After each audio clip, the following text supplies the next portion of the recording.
368 لوگوں نے ووٹ دیا اس کے حق میں، 7 نے صرف مخالفت کی، اوور ویلمنگ میجورٹی اس پہ بات کر رہی ہے۔ اندرون ملک تو اس پہ بات ہوتی تھی، امریکی ایوان نمائندگان میں اس پہ بات ہو رہی ہے، گو کہ یہ بائنڈنگ نہیں ہے پریزیڈنٹ کے اوپر۔ لیکن آج کی خبر ہے کہ امریکی سفیر جو ہیں وہ اسحاق ڈار صاحب سے دفتر خارجہ میں ملے ہیں اس قرارداد کے بعد۔ تو یہ اس کا امپیکٹ کیا ہوگا پاکستان کے اوپر؟ کیا ہم اپنی ایوان میں اس قرارداد کے خلاف قرارداد منظور کر کے از اٹ سفیشینٹ انف کہ امریکہ اندرونی معاملات میں دخل اندازی نہ کرے، یا اس کے اثرات آنے والے دنوں میں اور بھی ہو سکتے ہیں کسی اور شعبے پر؟ معاملہ جو ہے ہاؤس آف ریپریزنٹیٹیوز میں یہ ہیومن رائٹس اور ڈیموکریسی کے بارے میں وہاں تشویش کا اظہار کیا گیا ہے جی۔ تو ایسے جو معاملات ہوتے ہیں ان میں اکثر ایک بہت بڑی تعداد جو ہوتی ہے ممبرز کی وہ اس کے حق میں ووٹ دیتی ہے، کوئی ایسی نئی بات نہیں ہے۔ لیکن ہمارے لیے یہ تشویش کا باعث اس لیے ہونا چاہیے کہ یہ جو ہمارے تعلقات ہیں، دو طرفہ تعلقات ہیں امریکہ سے، اس کو یہ امپیکٹ کرے گا، کیونکہ وہاں پر جو پالیسی بھی بنتی ہے وہ ایوان نمائندگان سے اپروو ہوتی ہے، چاہے وہ ان کی ملٹری اسسٹنس ہو، چاہے اکنامک تعلقات ہوں، تو ان سب چیزوں کو یہ ریزولوشن امپیکٹ کر سکتا ہے، اس لیے ہمیں اس کو اس تناظر میں دیکھنا چاہیے۔ تو عباس صاحب، آپ نے ملٹری اسسٹنس کی بھی ذکر کیا ہے، سچ کو ایڈ ہمیں وہاں سے آ نہیں رہی apart from few other things, تو کیا فیوچر میں یہ ہماری جو تعلقات باقی ہیں ان پر اثر انداز ہو سکتی ہے؟ یعنی امریکہ اس تناظر میں آگے انتخابات کا بھی ہنگام ہے، وہاں پہ مباحثہ بھی ہو رہا ہے صدارتی امیدواروں کے بیچ، تو کیا اس کا اثر ملٹری ایڈ پر یا آئی ایم ایف کے ساتھ جو ڈیل ہوئی ہے اس پر بھی ہو سکتا ہے؟ خدشہ ہے اس کا؟ جی، یہ ہر ایشو جو امریکہ سے لنکڈ ہے، اور I M F, world bank, وہاں پر امریکہ کا ایک اثر ہے، اس کو یہ امپیکٹ کر سکتا ہے، کیونکہ یہ آپ کی کسی پالیسی پر نہیں ہے، آپ کے ملک کے اندر جو حالات ہیں ہیومن رائٹس کے حوالے سے اور ڈیموکریسی کے حوالے سے، اس پر تشویش کا اظہار کیا گیا ہے۔ بالکل ٹھیک۔ تو حکومت کا جو ابھی تک رد عمل رہا اس قرارداد کے اوپر یا عمران خان صاحب کے شکوے شکایات کے اوپر، اس کو آپ کیسے دیکھتے ہیں؟ اس سے کیا متبادل بیانیہ عوام کو مل سکا، عوام میں شانتی کی لہر آ سکی، یا حکومتی فرنٹ پر ہمیں ٹوٹل ڈیزاسٹر دیکھنے کو مل رہا ہے؟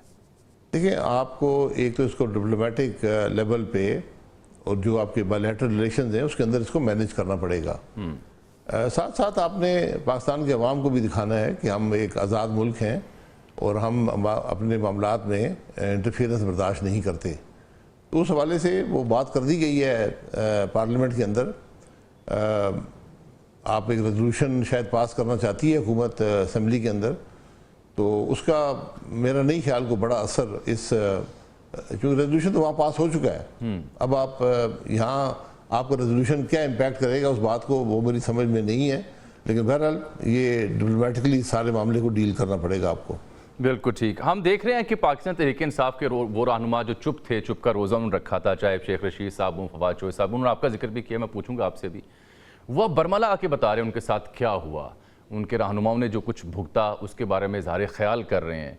یوں لگتا ہے کہ جو پی ٹی آئی کو یعنی توڑنے کا ایک عمل تھا وہ اس میں مطلوبہ نتائج حاصل نہیں ہو سکے، اور وہ رہنما اب بول رہے ہیں، پابندیاں تھیں، گھٹن تھی، چپ کے روزے تھے، آخر ایسا کیا ہوا کہ یہ لوگ اب برملا اپنا حال دل بیان کر رہے ہیں؟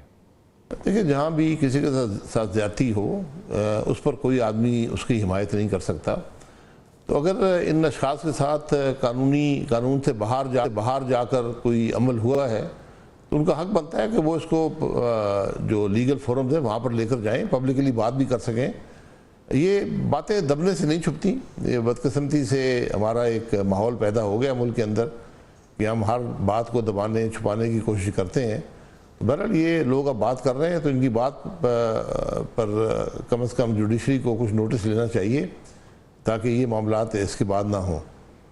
جوڈیشری سے مجھے یاد آئے مخصوص نشستوں کے کیس پر بلے کے نشان کی واپسی کے اوپر اب سپریم کورٹ کو وضاحتیں دینی پڑ رہی ہے۔ آج ہی مجھے اطلاع ملی، پاکستان کے تجزیہ نگار اور یہ مقبول جان صاحب، انہوں نے جناب چیف جسٹس کے خلاف ریفرنس بھیجا ہے، جنہوں نے برٹش ہائی کمیشن کو خط لکھا تھا بلے کے نشان کے اوپر کہ یہ مس کنڈکٹ ہے، ان کے خلاف کارروائی کی جائے۔ تو یہ مخصوص نشستوں کا معاملہ جہاں پھنسا ہوا ہے، کوئی سرا ہمیں مل نہیں رہا، یہ اس کا حل ہونا کیا چاہیے تھا؟ کیا یہ بلے کا نشان لینا درست عمل تھا؟ اگر لے لیا گیا تو اس کے بعد پی ٹی آئی کو اس کے حصے کی سیٹیں کیسے دی جائیں، یا ان کو سیٹیں دیے بغیر پارلیمان چل سکتی ہے خالی وہ سیٹیں رکھ کے؟ دیکھیں، یہ صرف اس ایشو کی بات نہیں ہے، یہ بنیادی طور پر آپ آئین کی تشریح کر رہے ہیں جی کہ آئین کی روح کیا ہے۔ دنیا میں کوئی آئین نہیں ہے جو ہر معاملے کا حل آپ کو دیتا ہے۔ یہاں ایک معاملہ پیدا ہوا میری سوچ اس کے بارے میں بڑی واضح ہے اس حد تک کہ جو ایک جماعت جس سے جتنی سیٹیں حاصل کی ہوں اس سے زیادہ سیٹیں اس کو مخصوص نشستیں نہیں مل سکتی، یہ اس کا کوئی حق نہیں ہے، یہ آئین سے متصادم ہوگا۔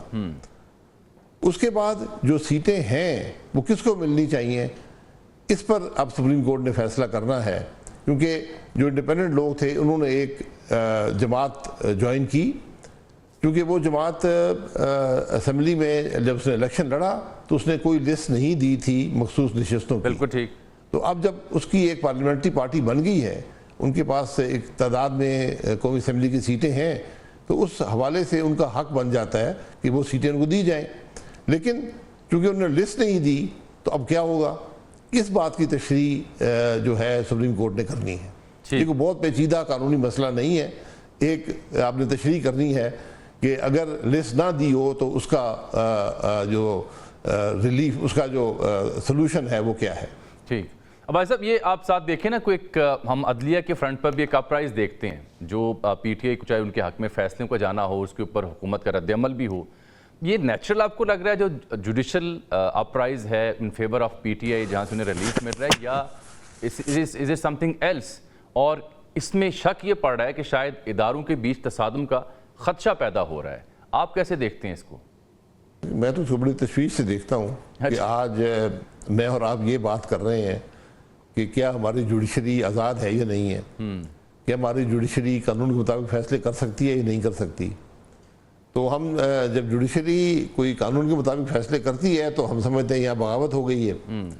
تو کیا ملک میں یہ ہر شخص کو یقین ہے کہ ہماری جوڈیشری جو ہے وہ ہمیشہ کہیں سے فیصلے لے کر کرتی ہے؟ تو یہ جوڈیشری کو آج ان سارے معاملات کو کلیئر کرنا پڑے گا۔ جو ماضی میں فیصلے رہے ہیں انہوں نے عوام میں ایک پرسیپشن قائم کر دی ہے کہ ہمارے ملک کی جوڈیشری آزاد نہیں ہے اور فیصلے کہیں اور سے آتے ہیں۔ تو اب بھی فیصلے کہیں اور سے آتے ہیں، اب بھی عدلیہ آزاد نہیں ہے؟ نہیں، میں تو کہہ رہا ہوں یہ کویسچن تو ریز ہی نہیں ہونا چاہیے نا، لیکن ایک پرسیپشن ہے ملک کے اندر، اس لیے میں اور آپ بات کر رہے ہیں کہ ہم یہ سمجھتے ہیں کہ اگر جوڈیشری قانون کے مطابق فیصلے کر رہی ہے تو وہ آزاد ہو گئی ہے، کہیں پہلے وہ دبی ہوئی تھی، وہ آزاد نہیں تھی۔ جوڈیشری کو تو آزاد ہونا پڑتا ہے، قانون کے مطابق فیصلے کرنے پڑتے ہیں، یہ ان کی جو انہوں نے حلف اٹھایا ہے یہ اس کے مطابق ان کو یہ دونوں چیزیں کرنی پڑتی ہیں۔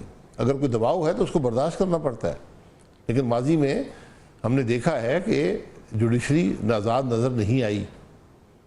جوڈیشری آزاد نظر نہیں۔ اچھا، یہ آپ نے کہا کہ اب تھوڑی آزاد ہو رہی ہے، یہ فطری طور پر آزاد ہو رہے ہیں یا اس کے پیچھے بھی حکومت کے لوگ کچھ سازشیں ڈھونڈتے ہیں سابقہ حکمرانوں کی جانب، سابقہ منصفان کی جانب اور سابقہ جرنیلوں کی جانب، کی ان کی عشر بعد ہے وہ اصل میں گڑبڑ کر رہے ہیں، وہ ان کے اندر پھونک مار رہے ہیں؟